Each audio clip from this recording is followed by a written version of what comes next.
Hello and welcome to another ATP Geopolitics video with myself, Jonathan MS Pierce. This is a Ukraine War Update Extra video, giving you extra tidbits and nuggets to get your teeth into. To give you a greater understanding of the war in Ukraine, I'm going to, well, unsurprisingly, I guess, talk yet again about Prigozhin and his attempted mutiny. There's still a lack of clarity as to exactly what took place, why it came to an end, who benefited, and what the devil Putin is doing with his own MOD. Indeed, one was thinking that there would be some deal with Prigozhin as to finishing the mutiny that would see a change of Shoigu and Gerasimov, but instead Shoigu has been given a medal. And this is also in the context of Shoigu being given a cold shoulder by Putin on occasion. Like it appears quite publicly that Putin doesn't like Shoigu particularly, although I think he is close to Putin. He's been favored by him over a long period, but certainly in public, he's literally been given the cold shoulder by Putin. There is, I don't know, Shoigu is of an ethnic. He's what ethnically is he Buratian? But he's I think from the east, so that there's a component possibly of that where he has a utility to Putin in terms of, I don't know, maybe keeping the unity of Russia i- front and center. I don't know. I don't know. That's probably a little bit tenuous, but nonetheless, the fallout of the whole Prigozhin thing and what we might have understood as the arrangements of the agreement seem to be, I don't know, beyond my ken at the moment. Anyway, let's go and see what Thomas Tyner has to say here. So he says the key aspect of the aborted Prigozhin coup in scare quotes, is for me that not one general came out to support Putin or Prigozhin. Well, actually, Surovikin did, I think, support Putin not in a wholehearted way, but he did come out and say things. And I was wondering whether that was significant for Prigozhin because Prigozhin and Surovikin are sort of fairly allied. Anyway, Tyner continues, and not a single soldier showed up to stop Wagner units when they passed by these divisions' bases. That's 150th Motor Rifle Division in Novicherkassk. That is a 3rd Motor Rifle Division in Boguchar and 106th Airborne Division in Tula. And no one from the 2 regime protecting divisions in Moscow showed up to prepare defenses against Wagner. That's the 2nd Guards Motor Rifle Division and the 4th Guards Tank Division. Most of these divisions units have been destroyed in Ukraine, but there are still training battalions and battalions with conscripts at their bases. No one battalion was willing to come out and fight for Putin. Prigozhin has exposed that Putin's regime is brittle. Prigozhin is hated by most of the Russian officer corps. If a popular general should decide to coup Putin, all the divisions which remain neutral this time might not remain neutral. And as the Russian FSB didn't see this coup coming, it will also not see the next one coming. Putin is a breathing corpse. That's a little bit of an opinion there, obviously from Tyner. A little observation of the lack of support, kind of for either side. I mean, I I often think, as I always say, what would I do in that position? I mean, it's really hard to know without being in the Russian military sphere what uh, sympathies you would have for either side. On the one hand, like if I was in the Russian MOD, I can imagine seeing Prigozhin and the Wagner PMC as, not the enemy, but there would be a tension. You're either going to be jealous of them doing better things than you, or annoyed at their consistent criticism. Some of you might agree with the criticism, though, on the other hand, and then seek to go, to support such a movement. But then on the other hand, you're thinking about your self-preservation here, which is, if I go with Wagner and it fails, then I'm for the chop. But if I go with Wagner as well, my boss is going to go. Am I? It's where does my existential future sit with this? So there must be all sorts of things going on with the people involved here, trying to second guess where that's going to go. Will it end up in Moscow? If it is, I want to be seen to support them if they're going to win in Moscow. But if they get to Moscow and fail, I don't want to be seen to support them. And if I don't really know yet, perhaps just sitting back and saying, "Yep, go for it," is your safest option. Yeah, I'm not jumping with joy, but I'm not saying you can't. It's just hedging your bets. And I guess, well, for me, that would explain most of the reactions. And maybe, give them a cheer as they go past so you don't get in too much trouble. You don't want to be seen on social media doing that either. So I don't know. It'd be interesting to see footage of the reactions of many soldiers. I know there are some that did sort of switch sides and whatnot. So, but I'm going to play you what the Ukraine, the latest on their podcast yesterday, or at least one of their contributors who'd written an article who expresses. I'm going to play him expressing his opinions about the whole coup will mainly the end to the coup or the mutiny and the agreement. I think it's pretty interesting account that he gives. That's James Kilner. But before we get there, thank you to Sir Schmiel in the comments thread who kind of list exactly what happened. So this is to remind us of the events, but this is just him. Caveat: the details might be off, might be slightly out of order, but chaos is hard to put into order. Any inaccuracy is not deliberate. So, chain of known events. Shoigu issues a decree that all PMCs must sign a contract to be controlled by the MOD. So Shoigu would therefore be in charge of Wagner PMC. Wagner PMC and Prigozhin hate Shoigu. This is a problem, and this also would see the end of Wagner PMC essentially as an independent mercenary company. Shoigu issues July the 1st deadline for signing contracts and disbanding of PMCs. Prigozhin is known to be conferring with Surovikin and other commanders. Staged or real, there are missiles and artillery that hit the Wagner camps. So this is what Prigozhin claimed happened to trigger his mutiny. Prigozhin releases venomous tweets denouncing the MOD and intentions to march to Moscow. He and his troops march into Rostov-on-Don and take the Southern Military District Command headquarters. No known shots are fired and finds records of casualties that are 10 times higher than the MOD announced. That's really interesting. Wagner Adventure Group begins the trek north on the M04. Prigozhin threatens to destroy anything thrown into their way. He's filmed in congenial discussions with Russian army officials in Rostov-on-Don. No translations available. Adventure Group runs into resistance at Voronezh, losing a technical and loaded supply truck to a helicopter attack. Wagner shoots down 3 helicopters and shoots up some defensive. Details are lacking there. Then Wagner Adventure Group takes the airfield and advances north on the M04. 2 further helicopters and 1 IL-22 transport jets are downed by Strela missiles in the convoy. Putin finally appears from his bunker and sees his shadow, announcing the treachery will be punished. Then Wagner Adventure Group reaches 124 miles from Moscow. Russia announces that Lukashenko has brokered a deal with Putin and Prigozhin. Details are not yet made public. Prigozhin announces his Adventure Group will reverse their course.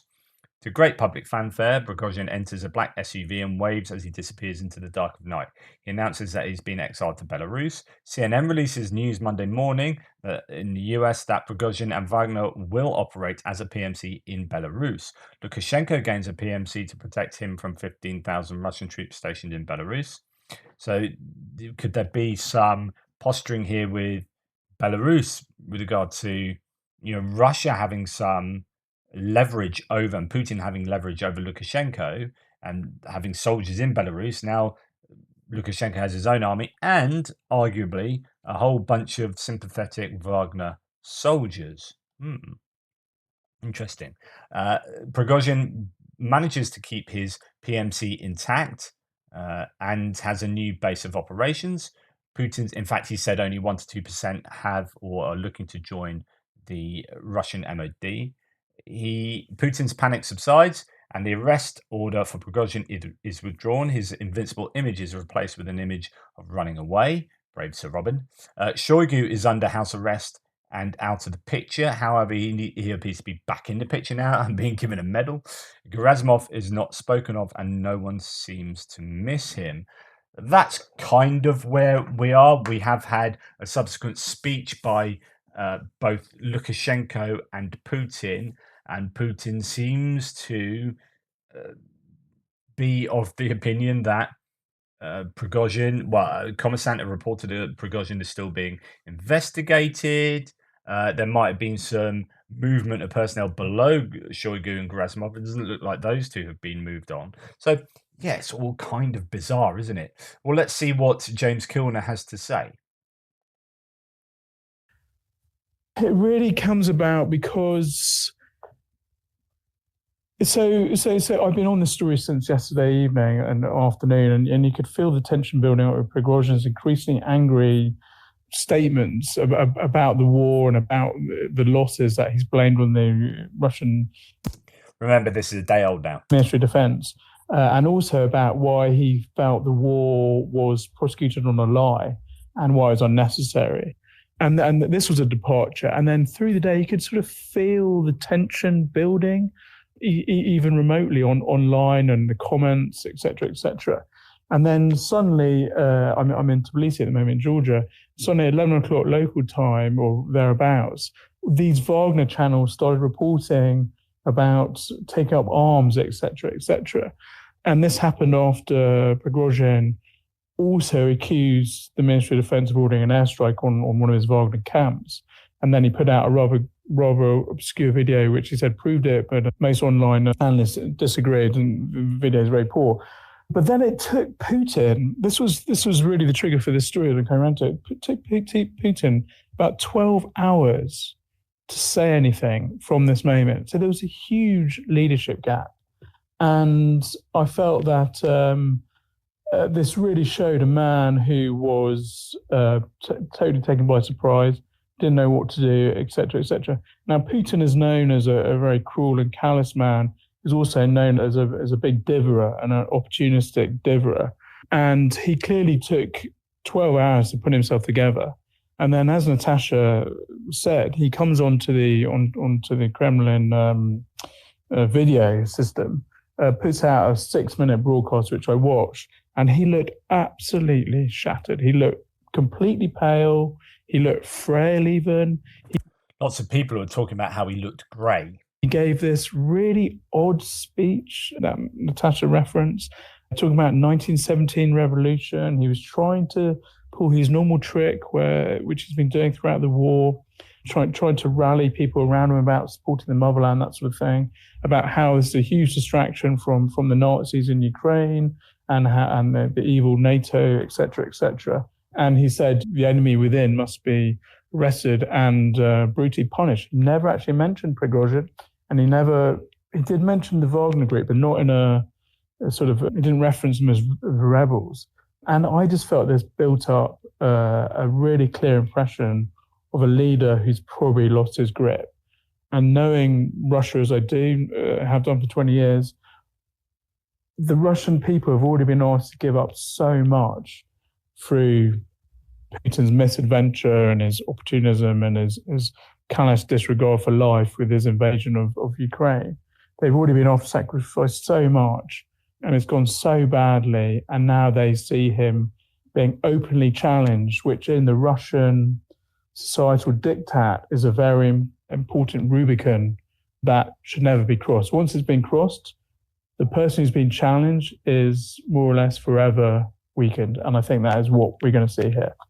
I think that's an interesting synopsis of where Putin is at, and we're going to go on and listen to what he thinks was behind the climb down by Prigozhin. But I would absolutely agree. I think Putin is irreversibly damaged here. And that is a significant move in the context of Russian politics, for sure. So this is what James Kilner said on the next podcast. This is the most recent one from yesterday. It's still processing on YouTube. So I'm going to the Daily Telegraph's website for this, and then it'll go on to the other two commentators adding their tuppence to this. And I think this is an interesting account of what happened. Now, we've sort of broken up this podcast slightly to give you the updates, the news as we know it. Let's move slightly into some interpretation of what we think may have happened. James, you've been looking at this and thinking about what's going on behind the scenes and why the extraordinary events of the last few days unfolded as they did. What's your take? So And this has to be slightly speculative, David, because obviously the information flow is limited and often broken up. The prevailing narrative throughout, when all this news is breaking, it's in the newsroom, as you can imagine. And I'm in Tbilisi and working 3 hours ahead of my colleagues in London. But in the middle of such a massive breaking news story, when things are happening so quickly, the prevailing feeling at the time was that Prigozhin was somehow looking to grab power actually in the Kremlin itself. Now, I think that's been adjusted a bit, and this is my sort of working hypothesis, really, that I think this was an accidental coup by Prigozhin. I think it was a coup because I regard him as a sort of foot soldier of the Kremlin. He's commander of the Kremlin's mercenary unit. But I think it was an accidental coup. So I think there's a couple of really important things to keep reminding ourselves about. First thing is that Prigozhin absolutely hates the Russian Ministry of Defense, the Defense Minister Shoigu, and the head of the General Staff, Gerasimov. And he has been on record multiple times saying that he wants to get them sacked, etc., etc. He hates it, blah, blah, blah. On June the 10th, so just under 2 weeks before he launched his coup, all mercenaries in Russia were told that they were going to have to sign a document, a contract to subvert themselves to the Ministry of Defense. This was an order directly from the Kremlin. So on June the 10th, Prigozhin and his Vargas fighters are told that the game's up, you're going to lose your independence, and you're going to have to become essentially Russian soldiers. And this was meant to be happening by July the 1st. So you had a scenario at the end of last week where the Wagner soldiers and Prigozhin had been sort of withdrawn from the Bakhmut fighting area about 3.5 weeks earlier, and they'd been kicking their heels in their camps in Ukraine. And this deadline for signing contracts to join to subvert themselves to the Russian army is coming up. Prigozhin cannot handle this concept. This is sort of the nightmare scenario for him. So he decides to roll the dice. He's a big gambler, risk taker. Roll the dice, and he needs a big publicity stunt to grab people's attention, to show that Wagner is a strong force and needs to be taken more seriously and won't bend the knee to the Russian army, i.e. something that is going to preserve his independence and the independence of his fighting force, the force that he proclaims to love and really care for. And so they come up with this crazy idea to mount a rebellion, a march of justice, as he put it in his initial telegram message. And Prigozhin kept making the point that this rebellion was not against the Kremlin, it was against the Ministry of Defense, the Russian Ministry of Defense. Now, you can sort of split hairs a bit on what the difference is. Reports the Kremlin as part of the government, all that sort of thing. But Prigozhin was very careful, and he's been very careful throughout all these rants that he's been putting on Telegram, etc., not to directly criticize Putin and the Kremlin. After all, he does owe Putin his entire sort of wealth and patronage. Putin's made him into the man he is. He has been Putin's ever-loyal fixer, chef, caterer, manipulator of the US presidential election in 2016, and more recently mercenary warlord leader, etc. So we had a scenario where late on Friday evening, Prigozhin fires the starting gun for this rebellion or coup, etc., and his soldiers move very easily, surprisingly easy, worryingly easy across into Russia. And then within a few hours, they also surprisingly easily, worryingly easily capture Rostov, a city of 1 million people, where the Russian army has one of its main headquarters for directing its operations in Ukraine. And so the implication here being that Prigozhin has just simply succeeded earlier in the mutiny, way more than he's expecting to, got a lot further, and then things got kind of real. But there's also another realization, as Kilner will come to. Suddenly, you've got this army of mercenaries have just essentially walked over the border, or driven over the border, driven up to Rostov, and now they've captured the city. And then suddenly they're also driving up the road towards Moscow. And then Putin makes his speech, this very, very hard speech where he calls Prigozhin a traitor, he needs to be brutally punished, that sort of thing. He compares the scenario to 1917, the year of two revolutions in Russia. I watched it live, I reported it for the Telegraph Live. It was a very, very hard, very sort of clearing speech from Putin. It was an extraordinary speech. It was humiliating, but it was also, there was a very hard edge, as you can imagine, and that was lost with Putin. And I think that speech and the fact that they hadn't met any proper resistance so far in their rebellion really scared Prigozhin.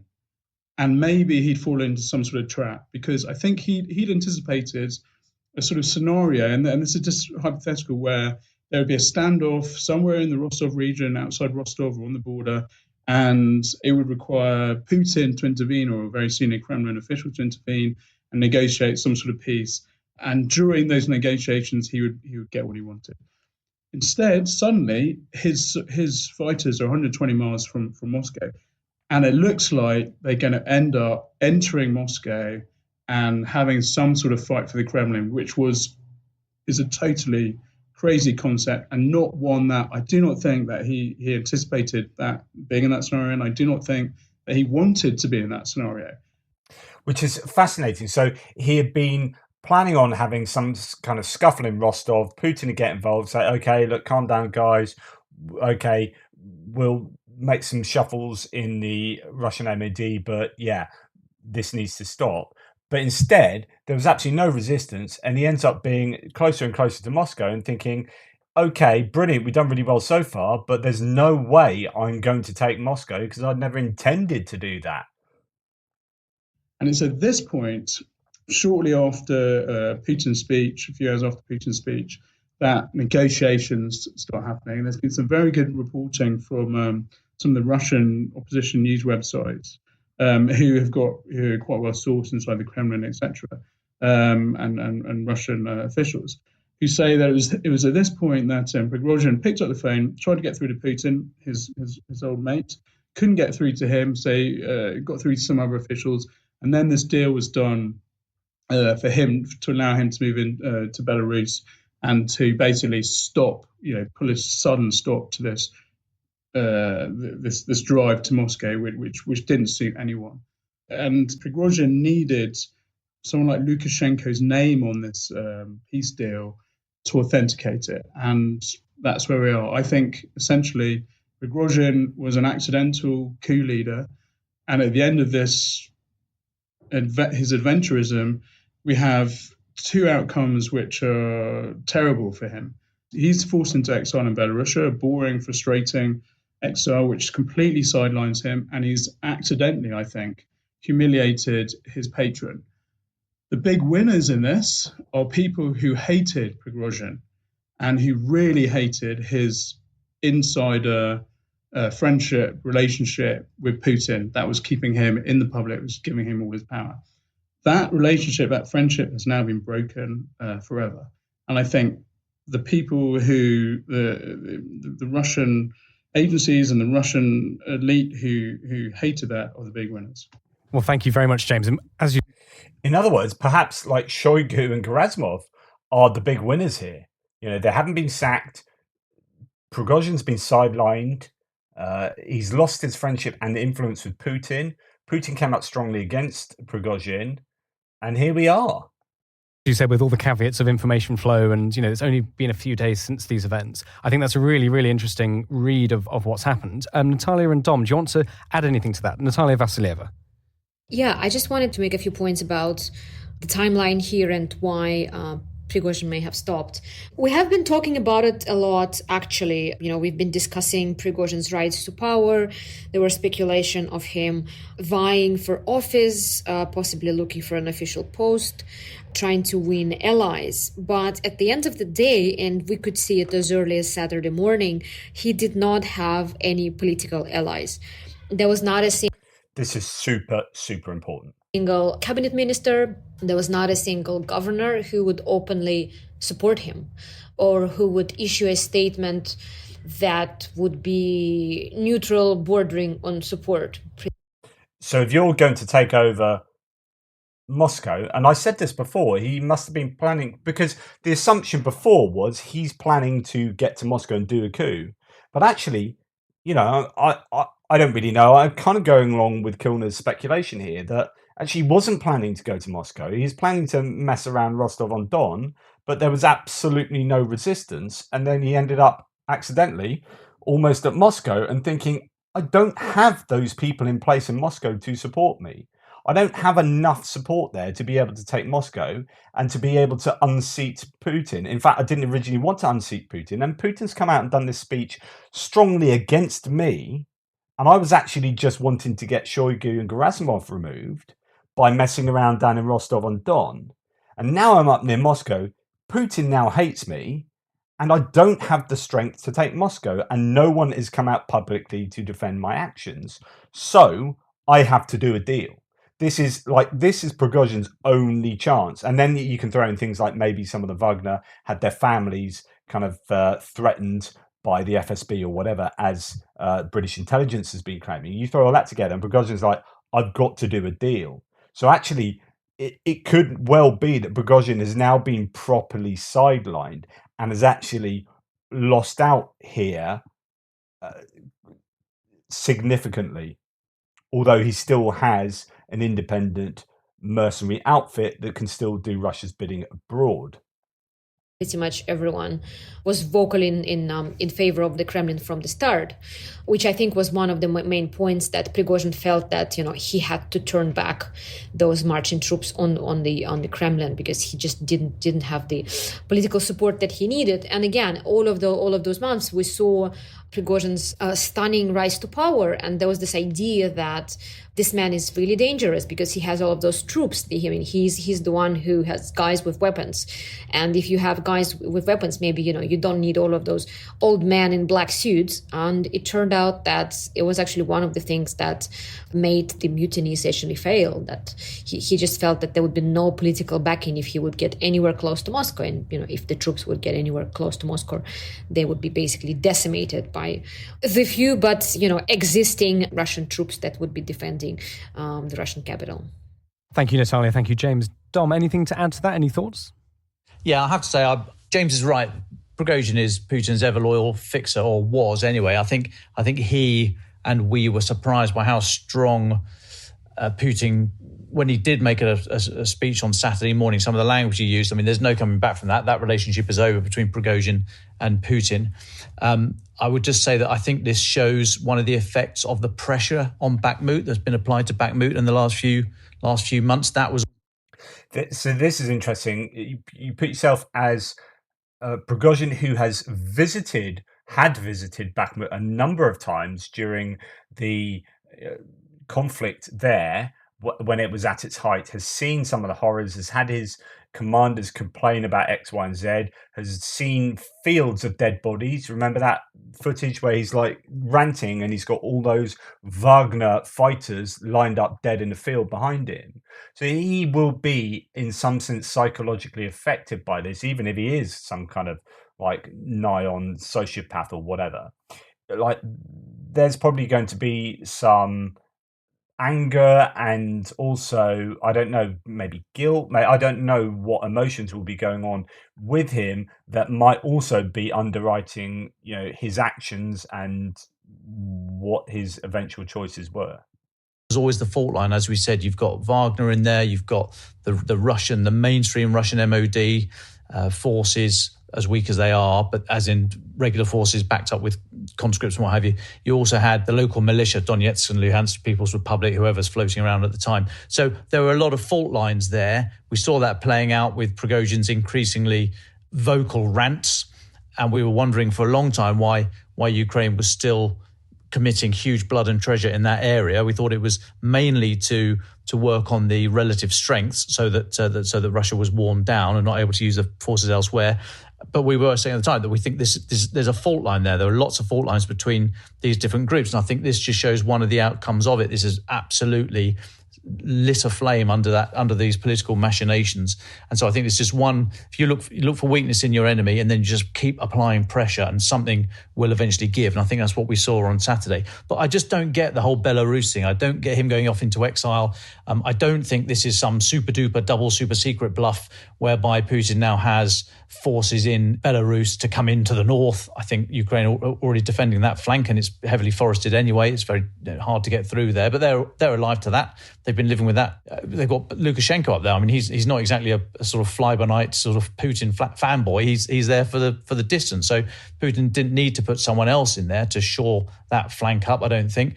I also can't see that Prigozhin's happy to go off into retirement. I mean, he's first and foremost a businessman. He's been doing cosplay soldiering for the last year or so. But actually, the business model is security for cash around the rest of the world, predominantly Africa, for mineral deposits and gold mines and so on and so forth.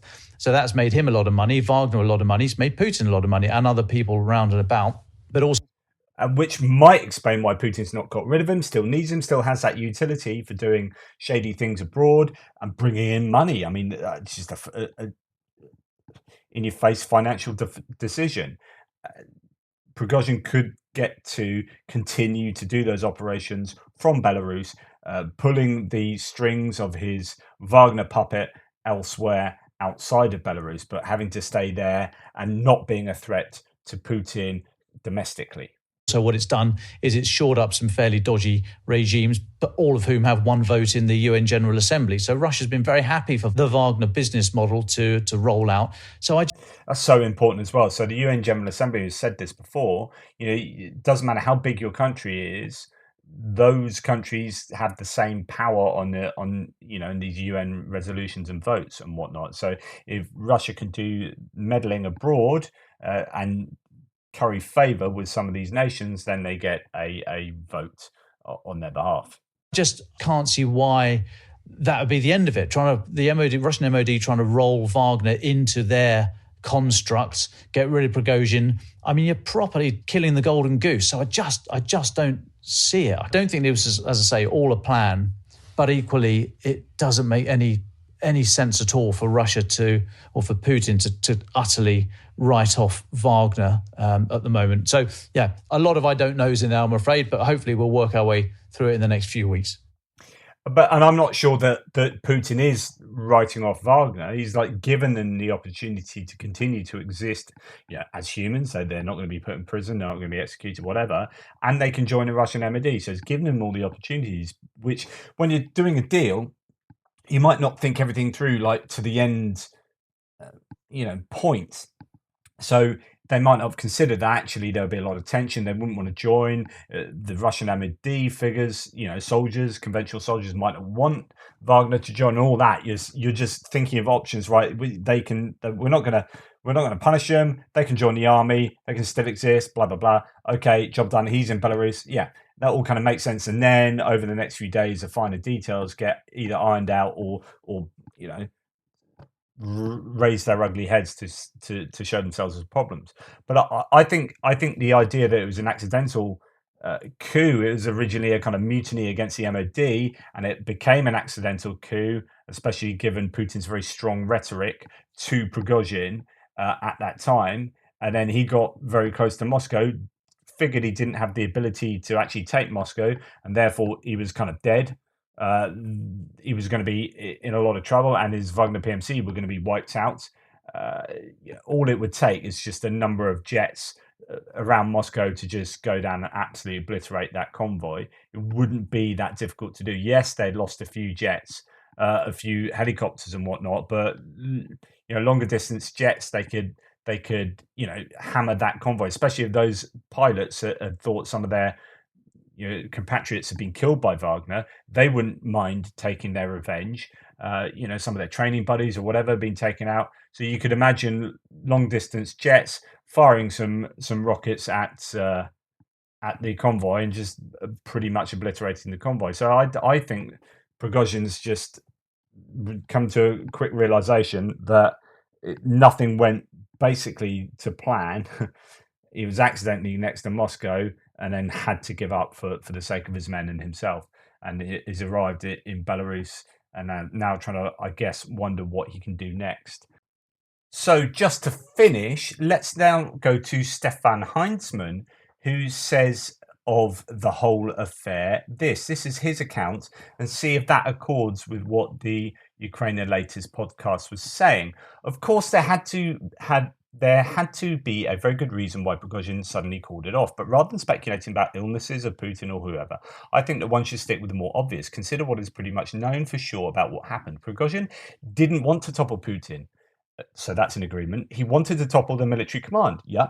Shoigu and Gerasimov. His mutiny, therefore, was supposed to twist Putin's arm, but Putin turned against him instead. Prigozhin was upset and reacted like, okay, if it isn't with you, it is going to be without you. This would also be helped by the realization that if he climbed down now, he'd be a dead man walking. I think Prigozhin knew he would have a lot of support, partly from the military and partly from the secret services. What made him climb down eventually then? Well, what would it have meant to him to win and successfully topple Putin? It would have meant for him to become either the next president or the next leader of the military. It would have meant to be responsible for a war that he knew was unwinnable at this point. It would have been a suicide mission for him. I think over the course of the day, he either realized this by himself or he was convinced by someone he spoke to. That could happen. That could be in concert with actually not having a lot of support. So I disagree. I think Prigozhin knew he would have a lot of support. I'm not 100% sure that's true. I think he might have banked on some support that he had sorted out beforehand, but that hadn't come out publicly yet. The moment hadn't come, and actually he was probably a little bit freaked out by the lack of support he had from within, like, the Moscow circles. Yeah, it's okay getting some support, put some troops on the way, but as soon as you start getting to Moscow and you've only got, some people are saying, only got 8,000 troops, actually that ain't going to cut the mustard. He continues, the way it turned out now is much better for him, not just because he survives, but because he's removed from any responsibility for the ongoing war. He can preserve his war hero status.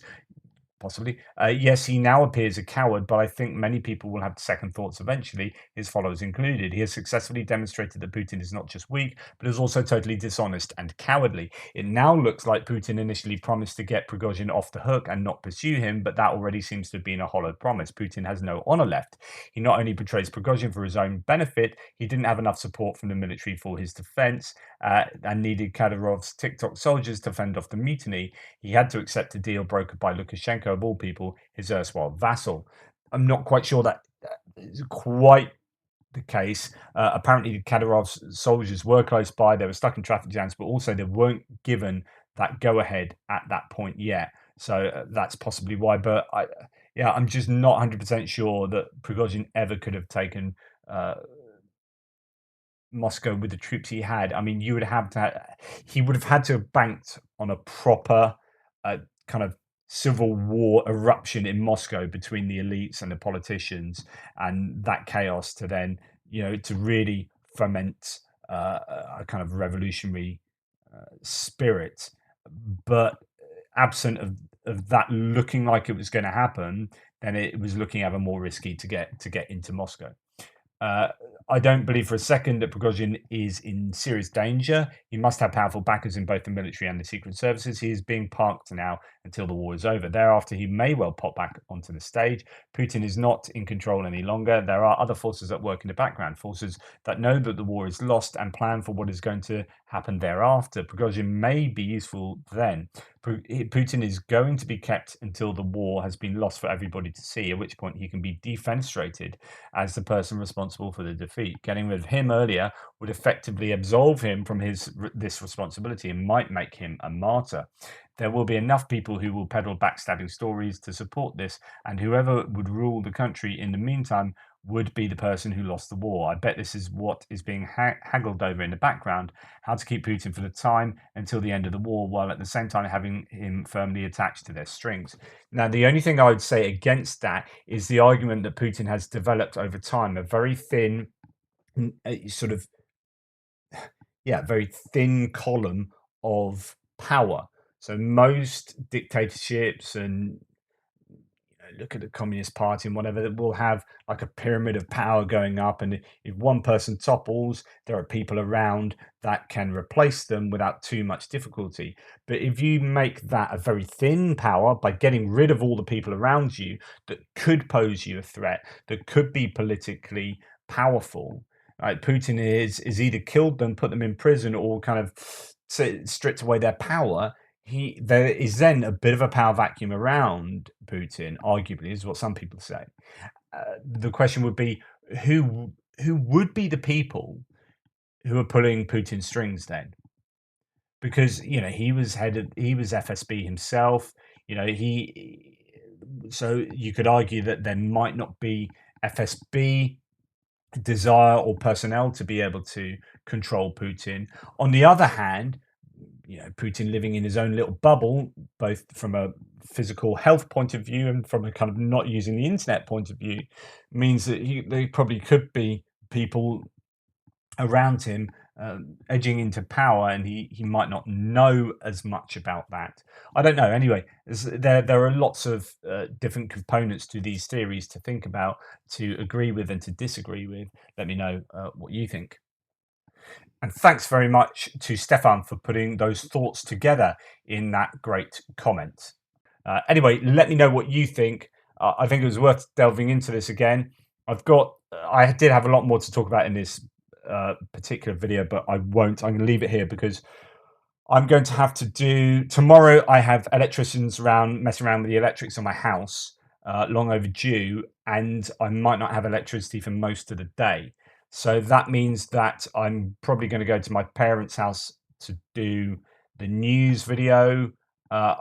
May or may not have.